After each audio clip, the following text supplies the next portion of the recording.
Hello दोस्तों, नमस्कार। मैं विष्णु कुमार आप सभी का अपने यूट्यूब चैनल के इस वीडियो पर हार्दिक स्वागत करता हूं। दोस्तों, आज के इस वीडियो के माध्यम से मैं आप लोग को तरंग और तरंग से जुड़े जो प्रकार है उन्हीं से संबंधित दोस्तों आपके कुछ महत्वपूर्ण परिभाषाओं को इस वीडियो के माध्यम से आप लोग को बताने वाला हूं। दोस्तों, ये जो आपके परिभाषाएं हैं उसे जान लेना आप लोग के लिए बहुत ही आवश्यक है, क्योंकि दोस्तों जब आप तरंग का बिल्कुल अच्छी तरीके से विश्लेषण करिएगा, आप उसका अध्ययन करिएगा, तरंगों के बारे में दोस्तों जब आप लोग अध्ययन करके उसके बारे में बहुत चीज दोस्तों अगर आप लोग सीखिएगा तो उसमें तरंग से जुड़े दोस्तों आपको कुछ ऐसे नए नए शब्द मिलेंगे जिसे जानना आप लोग के लिए बहुत ही आवश्यक है। अगर उन शब्दों का अर्थ, उन शब्दों का मतलब अगर आप नहीं जान पाइएगा तो दोस्तों तरंगों का विश्लेषण करने में आपको बहुत ही प्रॉब्लम होगी। इसलिए मैं इस वीडियो के माध्यम से आप लोग को इन शब्दों को बिल्कुल अच्छी तरीके से कॉन्सेप्ट के साथ और डायग्राम के साथ मैं आप लोग को बताने का प्रयास करूंगा, जिससे कि अगर कभी भी अगर आप तरंग का अगर दोस्तों अध्ययन करें और उस अध्ययन के फलस्वरूप अगर ऐसे शब्द अगर आपके सामने आए तो आप उसके बारे में समझ सके कि वास्तव में होती क्या है। ठीक है, तो आइए दोस्तों चलते हैं अपने टॉपिक पर। तो दोस्तों यहाँ पर आप देख सकते हैं मैंने लिखा हुआ है कंपन। ठीक, तो दोस्तों आप लोग जानते हैं कि कंपन जो होता है वो दोस्तों एक प्रकार का विक्षोभ होता है जो किसी माध्यम में हलचल या स्पंद के कारण उत्पन्न होता है। जैसे कि मान के चलते हैं कि हमारे पास जो माध्यम है वो है दोस्तों जल। ठीक है, अगर इस जल वाले माध्यम में जो इस जल की जो सतह है, मान के चलते हैं कि ये जल है आपका, ठीक है, जल का यह ऊपरी सतह है। ठीक, अगर इस जल के ऊपरी सतह पर कोई भी अगर हलचल नहीं है, कोई भी अगर विक्षोभ नहीं है, तो दोस्तों हम लोग ये बोलेंगे कि ये जो आपका माध्यम है वो कंपन रहित माध्यम है, क्योंकि इसमें कोई भी दोस्तों कंपन नहीं हुआ, कोई भी दोस्तों इस जल में हलचल नहीं हुआ। लेकिन जैसे ही दोस्तों अगर आप कोई पत्थर के टुकड़ा या कंकड़ दोस्तों अगर आप उठाकर इस जल में अगर आप डाल देते हैं, तब मान के चलते हैं कि जो आपका पत्थर है अगर वो जल की सतह के किसी बिंदु अगर इस पर वो दोस्तों पड़ता है, अगर वो गिरता है, तो जानते क्या होता है, वहां पर दोस्तों गिरने से यहाँ की जो दोस्तों जल की जो बूंदे होती हैं वो ऊपर की ओर क्या करते हैं, वो दोस्तों ऊपर की ओर गति करते हैं। और आपके दोस्तों पत्थर के प्रहार से क्या होता है कि इस जल में हलचल पैदा हो जाता है। यानी हलचल पैदा करने का मतलब है कि इसमें कंपन उत्पन्न हो जाता है। और जब कंपन उत्पन्न होता है तो देखना, जब भी आप कोई पत्थर या दोस्तों कंकड़ का अगर टुकड़ा आप जल में डालोगे तो क्षण भर के लिए ही सही, लेकिन ध्वनि जरूर उत्पन्न होती है। यानी कि जब आप डालोगे ना तो देखना उसमें से जो पानी में जो आप पत्थर डाल रहे हो तो उसमें से दोस्तों ध्वनि जो होती है वो आपको सुनाई पड़ती है। और ये ध्वनि दोस्तों इसलिए सुनाई पड़ती है क्योंकि दोस्तों जो जल है आपका उसमें कंपन उत्पन्न हुआ है। और जितने समय तक दोस्तों उस जल में कंपन रहता है उतने समय तक आपको उस जल से आने वाली जो आवाज है वो आपको सुनाई पड़ती है। तो देखिए, जब आप इस जल की सतह के किसी बिंदु पर, मान चलते हैं इस बिंदु पर अगर आप पत्थर का टुकड़ा अगर आप डालकर इसमें हलचल पैदा करते हैं तो जानते हैं क्या होता है, ये दोस्तों आपका जो जल के चारों की जो सतह है वो क्या होता है कि आगे की ओर मतलब इस तरीके का दोस्तों ये अपना प्रतिरूप बनाता है, यानी वृत्ताकार प्रतिरूप बनाता है। यानी यहीं से क्या होता है, यहीं से आपके विक्षोभ का प्रसार होता है। यानी यहाँ पर आपने इस बिंदु पर आपने विक्षोभ उत्पन्न किया था, इसको बोलेंगे विक्षोभ बिंदु। ठीक, और इस विक्षोभ बिंदु से अब आपका विक्षोभ का जो संचरण है वो दोस्तों आगे की ओर हो रहा है, यहाँ फिर यहाँ फिर यहाँ फिर यहाँ, इसी तरीके से ये आगे की ओर बढ़ता जाएगा। और ये दोस्तों कहाँ तक बढ़ेगा, जब तक दोस्तों इसमें जो ऊर्जा है वो खत्म ना हो जाए वहां तक इसका जो संचरण है वो दोस्तों बढ़ता जाएगा। यानी जितना आपने कार्य इस जल पर किया है और आपके किए हुए कार्य से इसको दोस्तों जो ऊर्जा मिली है उतनी ऊर्जा के लिए इस जल में तरंग का जो संचरण है दोस्तों वो आगे की ओर, यानी विक्षोभ का जो संचरण है दोस्तों वो आगे की ओर होगा। तो देख सकते हैं ये आपका है विक्षोभ बिंदु। ठीक, यहाँ पर आपका विक्षोभ उत्पन्न हुआ। तो विक्षोभ आपने जाना कि अगर किसी भी माध्यम में जो आपका माध्यम स्थिर रहता है, जो कंपन रहित माध्यम रहता है, अगर उस माध्यम में हलचल या स्पंदन, स्पंदन का मतलब होता है हिलना डुलना। ठीक है, स्पंदन को देखिए, हलचल को हम लोग संस्कृत में स्पंदन के नाम से ही जानते हैं। तो स्पंदन दोस्तों कोई नया शब्द नहीं है, हलचल को ही हम लोग स्पंदन के नाम से जानते हैं।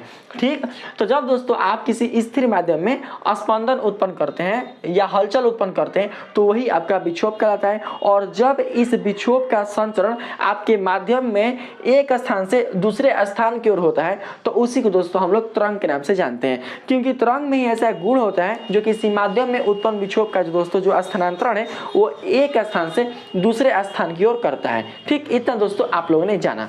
अब हम क्या करते हैं, बात करते हैं तरंग गति पर। तो दोस्तों तरंग गति कुछ भी नहीं होता है, जो आपका ये संचरण हो रहा है, देखिए जो आप तरंग देख रहे हैं ये जो आप विक्षोभ का संचरण देख रहे हैं, देखिए जो आप विक्षोभ का संचरण एक स्थान से दूसरे स्थान की ओर जो दोस्तों आप देख रहे हैं, तो कहीं ना कहीं दोस्तों ये जो संचरण हो रहा है वो किसके कारण हो रहा है?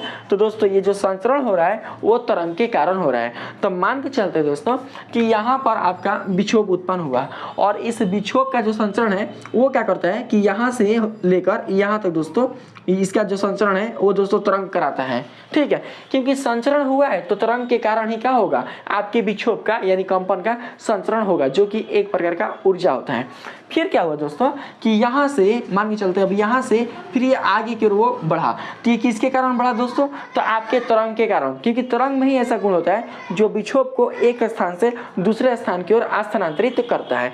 तो देख सकते हैं यहाँ से यहाँ तक जो विक्षोभ है वो दोस्तों गति कर रहा है, तो कहीं ना कहीं इसकी जो गति है दोस्तों वो आपके तरंग गति के रूप में जानी जाएगी। यानी विक्षोभों का जो संचरण है वो कहलाएगा तरंग, और कहीं ना कहीं जो दोस्तों तरंग है आपका वो गति कर रहा है। जब तरंग गति नहीं करता तो आपके विक्षोभ का जो संचरण है वो एक स्थान से दूसरे स्थान की ओर होता नहीं होता। तो दोस्तों जब आपके विक्षोभ का संचरण एक स्थान से दूसरे स्थान की ओर तरंग की सहायता से होता है तो उसकी गति को हम लोग तरंग गति के रूप में जानते हैं। तो यही दोस्तों इसमें बताया गया है।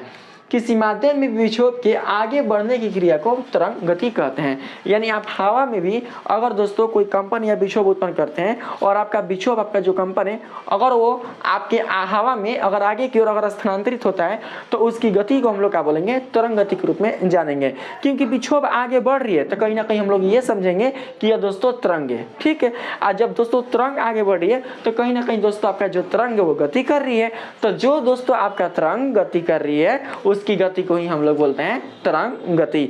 दोस्तों देखिए, अगर हम यहाँ पर ये जो एग्जाम्पल लेकर चले हैं तो आप लोग थोड़ा सा बता ही देते हैं। कुछ दोस्तों ऐसा कहा जाता है, मतलब बहुत सारे लोग ऐसा मानते हैं, और जो मैंने पिछला जो वीडियो बनाया था उसमें दोस्तों कहा गया था या कुछ बोले भी थे कि सर आपने ये बताया है कि पानी में जो पानी की सतह पर ये जो तरंग उत्पन्न हो रहे हैं ये आपका जो तरंग है वो है अनुदैर्ध्य तरंग, ठीक है। हाँ, ये मैं नहीं बताया था अनुदैर्ध्य तरंग है, ये मैं बताया था कि अनुदैर्ध्य तरंग है, ठीक है।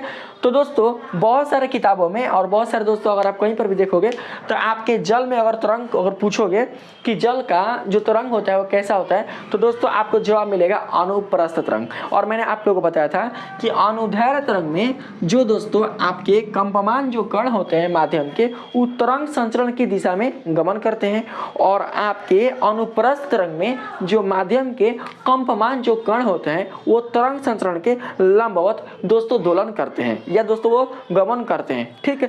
तो यहाँ पर दोस्तों आप देख सकते हैं कि हमने इसे तरंग को देखिए, जब आपने यहाँ पर विक्षोभ उत्पन्न किया, इस बिंदु पर आपने विक्षोभ उत्पन्न किया, तो दोस्तों यहाँ पर विक्षोभ उत्पन्न करने के कारण क्या हुआ कि आपका जो जल है ये दोस्तों वृत्तीय रूप में यानी वृत्तीय प्रतिरूप में वृत्तीय पैटर्न में वो एक स्थान से दूसरे स्थान की ओर आगे की ओर वो दोस्तों बढ़ रहा है।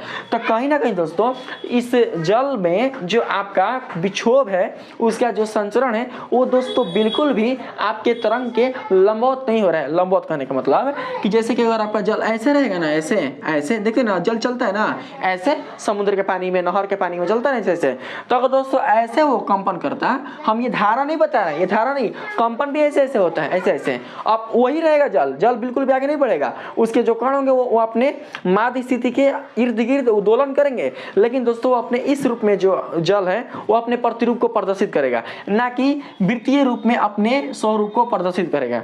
तो दोस्तों जब ऐसा स्वरूप मिलेगा ना, यानी जब भी जल की सतह पर आपका जो जल है वो अपना जो प्रतिरूप है अगर दोस्तों अपने तरंग के लंबवत दिशा में अगर ऐसा प्रतिरूप अगर दोस्तों प्रदर्शित करेगा तब इसको बोलेंगे हम लोग अनुप्रस्थ तरंग। लेकिन इस वृत्तीय रूप के लिए, इस वृत्तीय प्रतिरूप के लिए दोस्तों इसका दोस्तों जो तरंग का जो गुण होगा वो कहीं ना कहीं कुछ हद तक आपके अनुदैर्ध्य तरंग के रूप में ही जाना जाएगा। तो ये चीज को आप लोग समझ के रखना, ठीक है। अब हम लोग क्या करते हैं, चलते हैं दोस्तों तरंग चाल पर। तो देखिए इतना तो आप लोगों ने समझ लिया तरंग चाल। तो चाल क्या होता है बताइए तो? चाल क्या होता है दोस्तों? किसी वस्तु द्वारा इकाई समय में तय की गई जो दूरी है उसी को तो बोलते हैं हम लोग चाल। तो यहाँ पर जो चाल है वो दोस्तों आपका कन्वर्ट हो जाएगा किससे? तो आपका कन्वर्ट हो जाएगा आपके तरंग से। इसमें कौन सी सस्पेंशन वाली बात है? आपका भैया देखिए, कोई वस्तु भी गति अगर कर रही है यानी अगर दूरी तय कर रही है तो उसके एकांक समय का अगर दूरी का गणना किया जाता है तो वह उसकी चाल कहलाती है। उसी प्रकार से किसी माध्यम में अगर आपका तरंग गति कर रहा है यानी अगर तरंग दूरी तय कर रहा है तो अगर दोस्तों जितना अगर वो दूरी तय कर रहा है अगर एकांक समय में उसकी अगर दूरी को अगर हम निकालें तो कहीं ना कहीं वही जो दोस्तों उसकी दूरी है वो क्या कहलाएगा? वो दोस्तों तरंग का चाल कहलाएगा। बस कुछ नहीं है। तो हम क्या कर सकते हैं, आपको समझाने के लिए एक उदाहरण यहाँ लेकर दोस्तों आपको समझा सकते हैं। जैसे कि मान लेते हैं, देखिए मान के चलते हैं दोस्तों कि 5 सेकंड में, मान के चलते हैं 5 सेकंड में किसी माध्यम में दोस्तों जो तरंग है वो क्या करता है कि 20 मीटर की दूरी तय करता है 5 सेकंड में। 5 सेकंड में क्या करता है? 20 मीटर की दूरी तय करता है।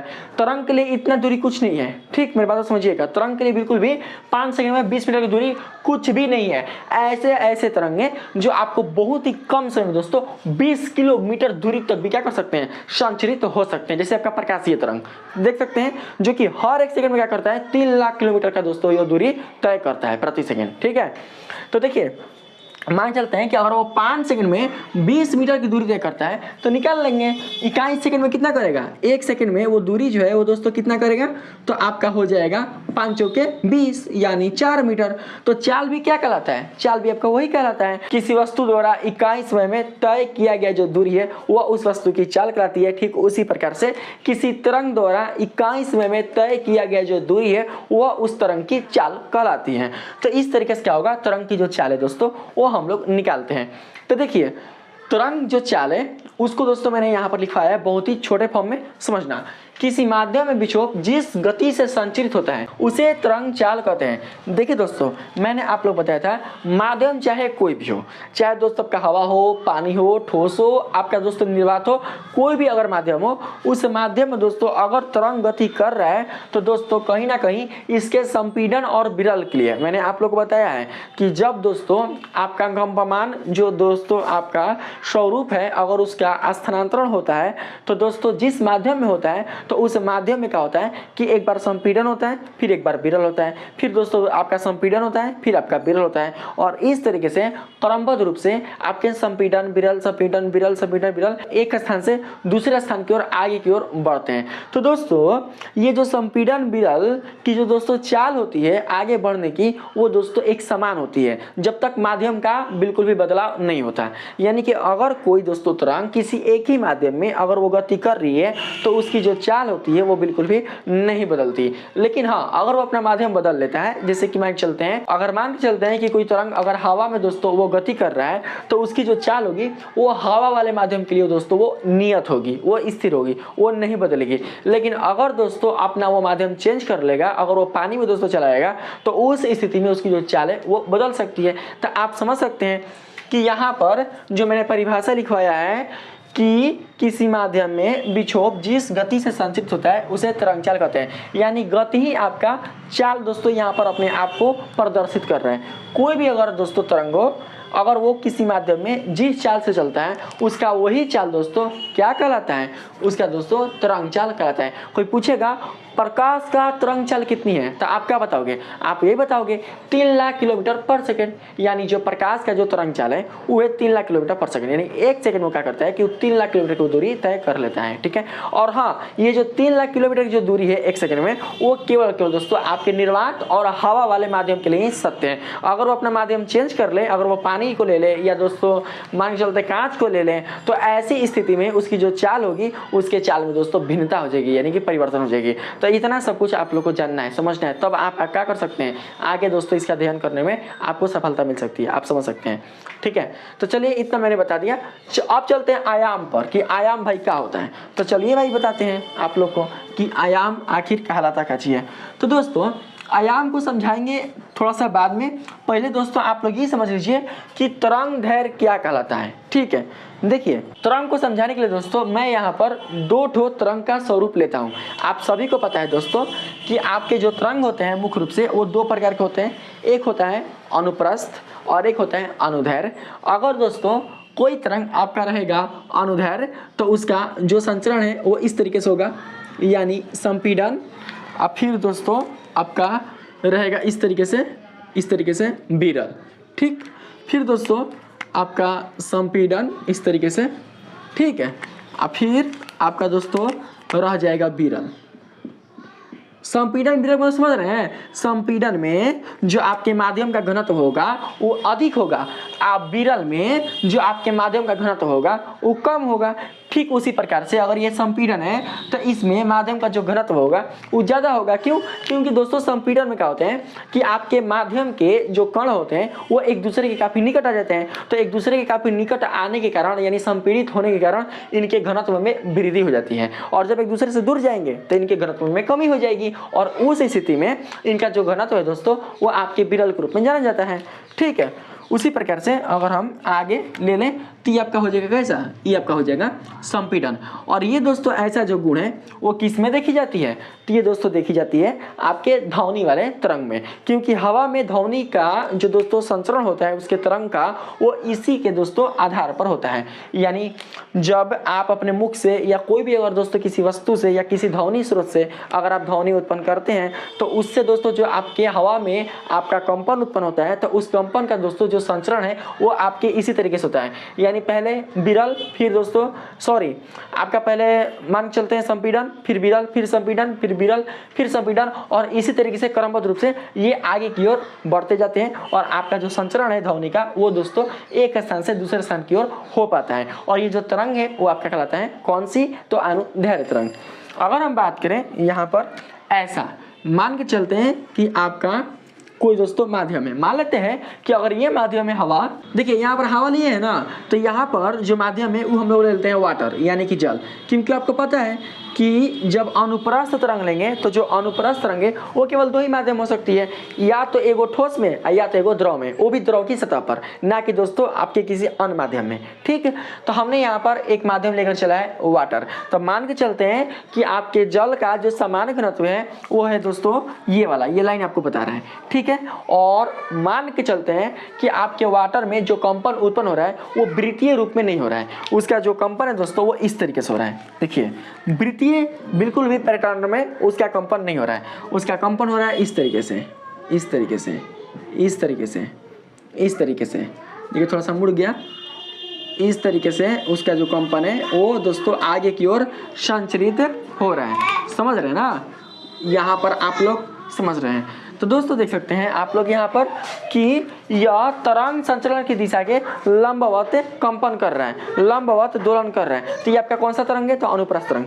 देखिए आपको बताते हैं, हाई जो बना है हाई वाला, इसका मतलब क्या हुआ बताइए तो, हाई वाला इसका मतलब क्या हुआ, इसका मतलब ये हुआ कि जल का जो घनत्व है वो अपने समान घनत्व से ऊपर की ओर चढ़ा हुआ है। देखिए मेरे बातों को समझिएगा, ये आपके घनत्व ना है, ये ऐसे ऐसे आपका जलवा का होता है, चलता है। ठीक है, समुद्र के पानी में देख सकते हैं आप लोग कभी भी। तो दोस्तों ये जो आप देख रहे हैं ये आपका जल है, तो ये बता रहा है कि यहाँ पर जो जल का घनत्व है वो अपने समान घनत्व से बड़ा है, यानी कि अधिकतम है, यानी कि ज़्यादा है। फिर क्या हो रहा है कि जो आप ये वाला देख रहे हैं तो यहाँ पर ये पता चल रहा है कि जो आपका जल है उसका जो घनत्व है वो इस स्थान पर दोस्तों अपने समान घनत्व से कम हो गया, क्योंकि देखिए हाई है समान घनत्व है तो इससे हो गया है कम, और यहाँ पर है समान घनत्व है तो इससे हो गया है ज़्यादा। ठीक, तो दोस्तों जब भी किसी माध्यम में आपका जो घनत्व है माध्यम का अगर वो अपने समान घनत्व से अधिक हो जाएगा तो वो कहलाएगा कैसा, तो वो कहलाएगा आपका संपीड़न यानी कि कंप्रेस। और जब दोस्तों उसका घनत्व अपने समान घनत्व से कम हो जाएगा तो वो कहलाएगा आपका विरल यानी कि रेयर, जैसे कि इसमें देख रहे थे। उसी प्रकार से हाई क्या हो जाएगा आपका, तो दोस्तों ये आपका हो जाएगा संपीड़न, क्योंकि समान घनत्व से इसका जो घनत्व है वो ज़्यादा है। वो अधिक है। यहाँ पर क्या है, समान घनत्व से, इस समान घनत्व से इसका जो दोस्तों घनत्व है यानी कि नीचे की ओर है, यानी यह दोस्तों मंदन के रूप में चला गया है, इसका मंदन हो चुका है जल का, तो यहाँ पर यह किस रूप में है, तो रेयर के फॉर्म में है। तो ठीक उसी प्रकार से हाई आपका हो जाएगा कौन सा, तो आपका कंप्रेस हो जाएगा। तो यहाँ पर इसकी जो कला है वो बदल रही है, ऐसे ऐसे कला बदल रही है। अब हम क्या करते हैं, यहाँ पर दोस्तों देखते हैं कि तरंग कैसे बनता है। अगर यह अनुदैर्घ्य तरंग है तो जो तरंग है वो दोस्तों बनता है एक संपीड़न और एक विरल को मिलाकर। तो यहाँ पर एक संपीड़न और एक विरल को मिलकर एक आपका ध्वनि तरंग बन गया, एगो क्या बन गया आपका ध्वनि तरंग। ठीक उसी प्रकार से दोस्तों इसमें आपका संपीड़न कौन है, तो सी वाला, हाई वाला, देखिएगा हाई वाला एगो संपीड़न हाई वाला, ठीक है। और फिर एगो विरल, तो हाई वाला, तो हाई दोनों के मिला के आपका क्या बनेगा, एगो दोस्तों आपका तरंग बनेगा। यही आपका क्या कहलाएगा दोस्तों, आपका तरंग कहलाएगा। और ये जो तरंग है वो कैसा है, तो अनुप्रस्थ तरंग, और इसी तरीके से क्रमबद्ध रूप से ये तरंग आगे की ओर संचरित होते जाएंगे। ठीक है, तो आपने जान लिया। अब देखिए मैं आप लोग को बताता हूँ, जो आपका इस माध्यम के जो घनत्व है, इनका जो विस्थापन है वो दोस्तों अगर धनात्मक दिशा में हुआ है तो इसको हम लोग जानते क्या बोलेंगे, मैंने बताया था, इसको हम लोग बोलेंगे श्रिंग। इसको क्या बोलते हैं हम लोग, श्रिंग बोलते हैं। ठीक है, श्रिंग बोलते हैं। अगर माध्यम का जो घनत्व है वो अपने समान घनत्व से कम हो जाएगा यानी न्यूनतम हो जाएगा तो उसको हम लोग बोलेंगे गर्त। ठीक है, यहाँ पर श्रिंग है तो यहाँ पर गर्त है। ठीक उसी प्रकार से अभी क्या कहलाएगा, इसका घनत्व क्या है, अपने समान घनत्व से ज्यादा है तो इसको हम लोग बोलेंगे श्रिंग। ठीक, फिर यहाँ पर क्या हो जाएगा, समान घनत्व से कम है तो इसको हम लोग बोलेंगे गर्त। ठीक है, इतना आपने जाना है। अब हम बात करते हैं यहाँ पर दोस्तों दोलन का। तो दोलन देखिए कैसे हम लोग समझेंगे। अगर हम बात करें यहाँ पर इस लोलक का, तो इसका एक दोलन किसे होता है, इसका एक दोलन होता है दोस्तों कि जब आप इसको खींचे ऊपर की ओर, खींचे और यहाँ से छोड़ दिए तो ये क्या होगा, वो आगे की ओर बढ़ता है, वो आगे की ओर बढ़ता है। ठीक, आगे की ओर बढ़कर फिर अगर वो पीछे की ओर आ जाएगा तो इसको हम लोग बोलेंगे एक दोलन।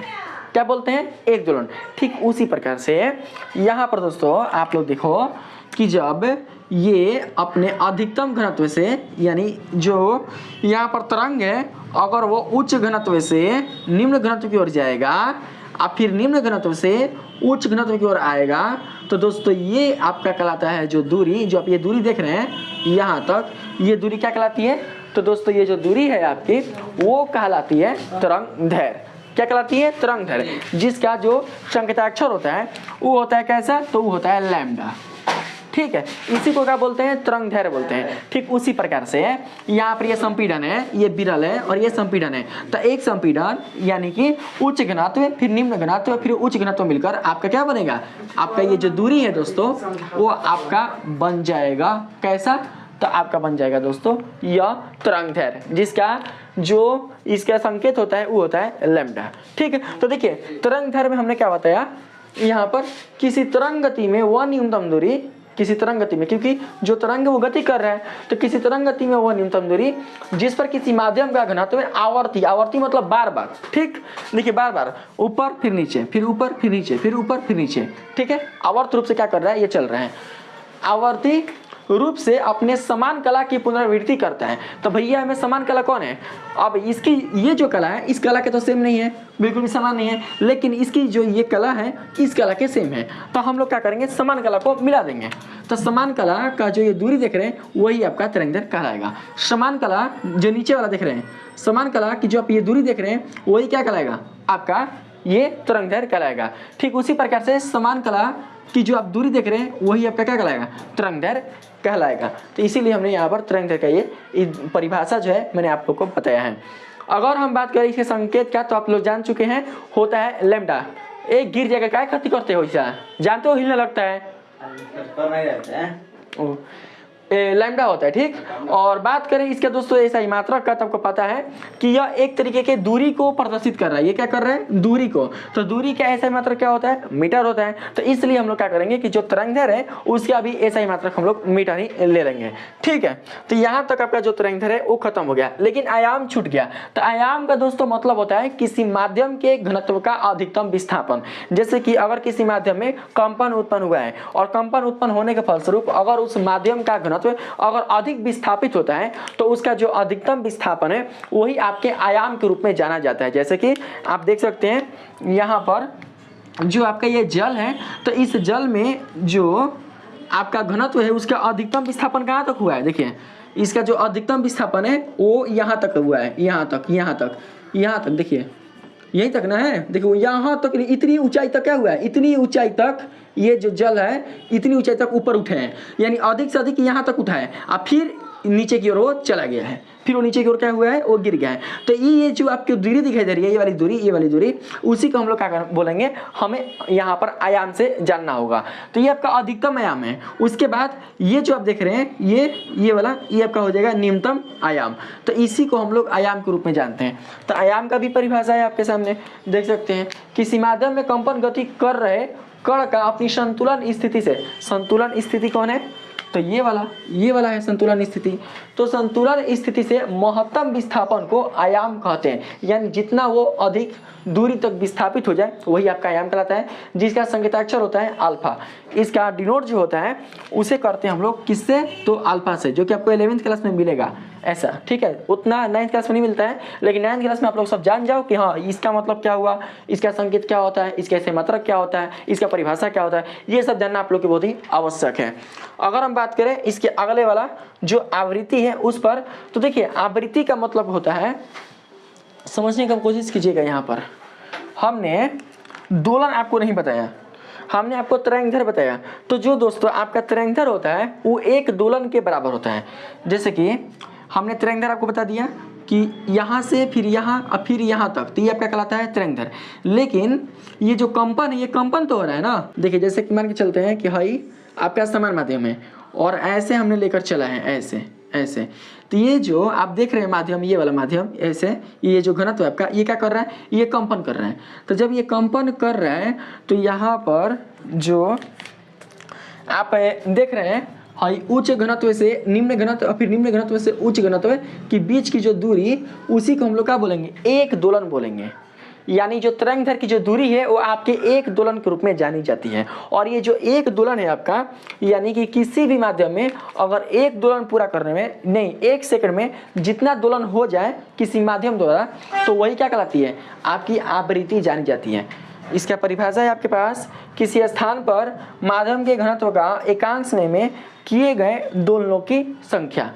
जैसे कि अभी यहाँ पर इसका दोलन हो रहा है एक दोलन। तो एक दोलन जब हुआ तो इसमें कुछ ना कुछ समय लगा होगा, ठीक है। लेकिन अगर एक सेकंड में अगर कोई माध्यम, अगर वो मान के चलते हैं 20 दोलन कर लेता है, 20 दोलन, अगर 20 दोलन अगर वो कर लेता है, तो हम लोग बोलेंगे कि इसकी जो आवृत्ति है वो कितनी है, तो उसकी जो आवृत्ति है वो है 20 हर्ट्ज। अब मैं आप लोग बताता हूँ कि आवृत्ति का जो दोस्तों संकेत होता है वो होता है हर्ट्ज के रूप में, सॉरी इसका जो ऐसा मात्रक होता है वो होता है हर्ट्ज के रूप में, और आवृत्ति का जो संकेताक्षर होता है वो होता है म्यू या फिर आपका होता है न्यू, ऐसे, ठीक है। म्यू होता है या फिर न्यू होता है, इसको हम लोग बोलेंगे, इसको बोलेंगे म्यू, इसको हम लोग बोलेंगे न्यू। इस संकेताक्षर होता है किसका, तो आवृत्ति का। अब बात करें हम लोग इसके ऐसा मात्रक का, तो वो होता है हर्ट्ज, ठीक है। तो आपने जान लिया। जैसे कि एक चीज़ और मैं आप लोग को यहाँ पर अच्छे से बता देता हूँ। जैसे कि मान के चलते हैं कि अगर यहाँ पर लिखा हो 100 हर्ट्ज, तो इसका मतलब क्या हुआ, लिखा हुआ है 100 हर्ट्ज, तो इसका मतलब क्या हो सकता है, इसका मतलब ये हो सकता है कि प्रति सेकेंड दोलनों की संख्या, यानी प्रति सेकंड आप 100 दोलन लिख सकते हैं। 100 हर्ट्ज है ना, तो प्रति सेकंड 100 दोलन, यानी अगर किसी माध्यम का जो आवृत्ति है अगर वो 100 हर्ट्ज है, तो इसका मतलब ये हुआ कि उस माध्यम में 1 सेकंड में 100 बार दोलन किया गया है, ठीक।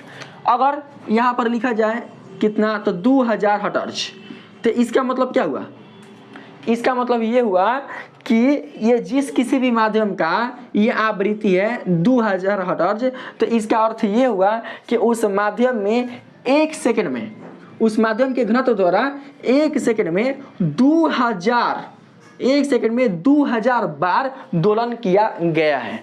ठीक, तो इसी से क्या करेंगे हम लोग, इसके अर्थ को समझने का प्रयास करेंगे। अब हम बात करते हैं यहाँ पर आवर्तकाल। सारा चीज मैंने आप लोग बता दिया है। किसी स्थान पर माध्यम के घनत्व का एकांक समय में किए गए दोलनों की संख्या आवृत्ति कहलाता है। इसका संकेत म्यू या न्यू होता है और इसका सही मात्रक होता है हर्ट्ज। आगे है आवर्तकाल।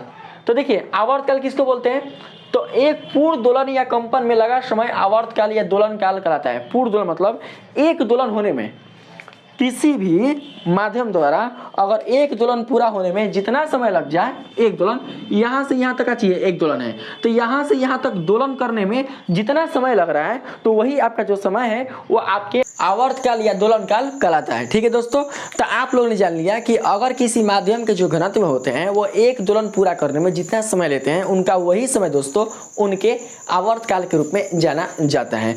तो दोस्तों जब आपने आवर्तकाल को समझ लिया तो समझ लीजिए आपको चक्र भी समझ में आ गया, क्योंकि दोस्तों आपका जो चक्र है वो आपके आवर्तकाल से ही संबंधित है। परिभाषा में आप देख सकते हैं, जब कोई गति एक आवर्तकाल में पूरी होती है उसे चक्र कहते हैं। देखिए आप सभी को पता है कि आपके कंपमान यानी दोस्तों आपके तरंग संचरण के क्रम में जो तरंग होता है वो दोस्तों क्या करता है कि वो गति करता है और उसकी गति को हम लोग बोलते हैं तरंग गति। और जब इसकी जो गति होती है दोस्तों वो आपके एक आवर्तकाल में पूरी होती है तो उसी को दोस्तों हम लोग बोलते हैं चक्र। यानी अगर उसकी गति अगर एक आवर्तकाल में पूरी होगी तो वो आपका कहलाएगा एक चक्र। अगर उसकी गति 2 आवर्तकाल में पूरी होती है तो वो कहलाएगा 2 चक्र। अगर उसकी गति 3 आवर्तकाल में पूरी होती है तो उसको हम लोग बोलेंगे 3 चक्र। जैसे यहाँ पर देख सकते हैं कि अगर हम बात करें दोलन का तो दोस्तों देखिए यहाँ पर समान कला के बीच की जो दूरी होगी वो आपका कहलाएगा तरंगधर और उसी को हम लोग बोलते हैं एक दोलन। क्या बोलेंगे? एक दोलन। ठीक, उसी प्रकार से समान कला यानी कि विरल से विरल तक का तो ये आपका हो जाएगा एक दोलन। तो एक दोलन पूरा करने में जितना समय लगता है ये तो आप जान चुके हैं वो कहलाता है आवर्तकाल। और ये जो गति है दोस्तों आपके तरंग का अगर वो यहाँ से यहाँ तक अगर वो अपनी गति करती है वो दोस्तों इसकी जो गति है वो आपके चक्र के रूप में जानी जाएगी। क्यों? क्योंकि इसकी जो गति है दोस्तों वो एक आवर्तकाल में पूरी होती है।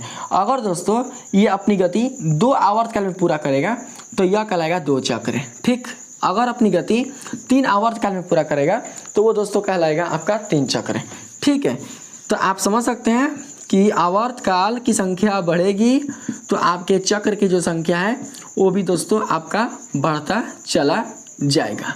ठीक, तो आपने जान लिया, इसी को हम लोग क्या बोलते हैं चक्र के नाम से जानते हैं। यानी कि आपका चक्र का बस सीधा सीधा जो मतलब होता है वो होता है कि तरंग द्वारा जो गति है वो एक आवर्तकाल में पूरी होनी चाहिए तो उसका पूरा का पूरा एक चक्र दोस्तों क्या होता है वो बनता है। तो ये आप लोगों ने जान लिया। अगर बात करें आवर्तकाल के संकेताक्षर का तो दोस्तों आवर्तकाल का जो संकेत होता है वो होता है टी। यानी आवर्तकाल को हम लोग संकेत अक्षर टी से सूचित करते हैं। बात करें एसआई मात्रक का तो दोस्तों आवर्तकाल का जो एसआई मात्रक होता है वो होता है सेकंड, क्योंकि आवर्तकाल एक प्रकार का समय होता है और समय का भी एसआई मात्रक होता है सेकंड, इसलिए इसका भी एसआई मात्रक होगा सेकंड। ठीक, अगर हम बात करें दोस्तों आवर्तकाल और आवृत्ति के बीच के संबंध का तो दोस्तों आपका जो आवर्तकाल है वो आपके आवृत्ति का व्युत्क्रम होता है। ठीक है, यानी कि यहाँ पर आवर्तकाल लिख सकते हैं और आवर्तकाल इक्वल टू हो सकता है 1/न्यू। म्यू या न्यू दोनों में से कोई ले सकते हैं तो हम लोग क्या करते हैं यहाँ पर म्यू लेकर चलते हैं। ठीक है, तो यहाँ पर आपका ये आवृत्ति हो जाएगा, ये आपका आवर्तकाल हो जाएगा।